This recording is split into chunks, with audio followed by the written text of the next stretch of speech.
Maia worktops are a modular range of products that deliver a great combination of top quality products that are easy to install.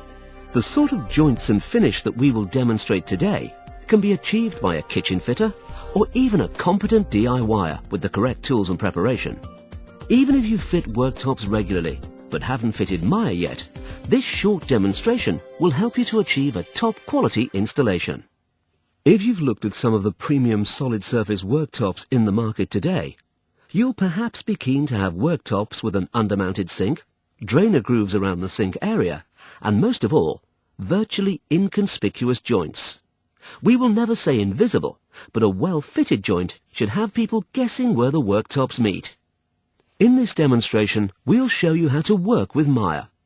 To cut it to size, make a seamless joint, install the sink module, apply edging, and fit some of the other products from the Maia range. The main installation will be using a 1.8 meter length of worktop jointed to a 1.8 meter sink module.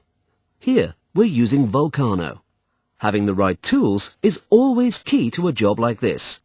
Most of the equipment you need for fitting Maia worktops you will probably already be using if you're fitting kitchens and worktops regularly. For cutting and trimming the worktops, you will need a router. We're using an 1850 watt router with a 1/2-inch shank and a jigsaw or circular saw. The saw is used to cut the board roughly to size. The final cut should always be made with a router to make sure the cut is clean and perfectly straight. Use a random orbital sander to finish any joints or edges. The grades of sandpaper required are included in our jointing kit, but these are 120 grit, 240 grit, and 320 grit. This is then finished off with a red Scotch-Brite pad. Using any other type of sander, such as a belt sander, will not give satisfactory results. Other things that you need are 10mm spanner.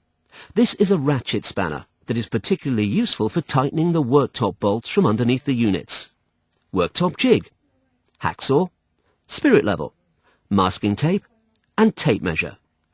We also recommend a twin flute carbide tipped cutter, grooving saw, or a biscuit cutter and a jig guide.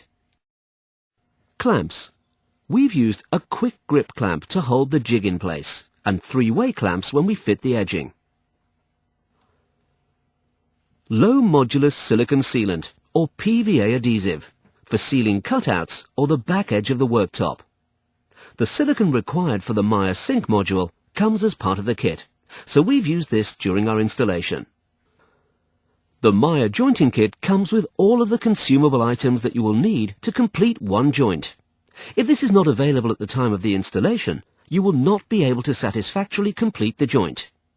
1 75ml sachet of colour-matched adhesive, 3 worktop bolts, 3 tongues, 3 grades of sandpaper, 120, 240 and 320 grit, a red Scotch-Brite pad, 7447, 2 cleaning wipes, and of course, a set of instructions. Where you need to apply edges on any cut ends, you will also need an extra sachet of adhesive. The pack will include a cleaning wipe to ensure any grease is removed and a good bond is achieved. Maia worktops are supplied pre-edged and also include an extra 1200mm length of edging in the pack.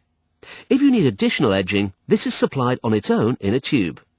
Maia worktops are delivered securely wrapped in durable shrink film and an outer carton. Avoid using a knife or blade to open the outer carton, as this may damage the contents. Once you've removed the shrink film, you should check that there is no damage to the product and that the colour spread is correct. The pack also contains the care and maintenance booklet, additional edging and heat-reflective tape.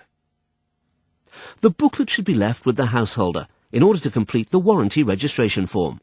This should also be signed by the installer.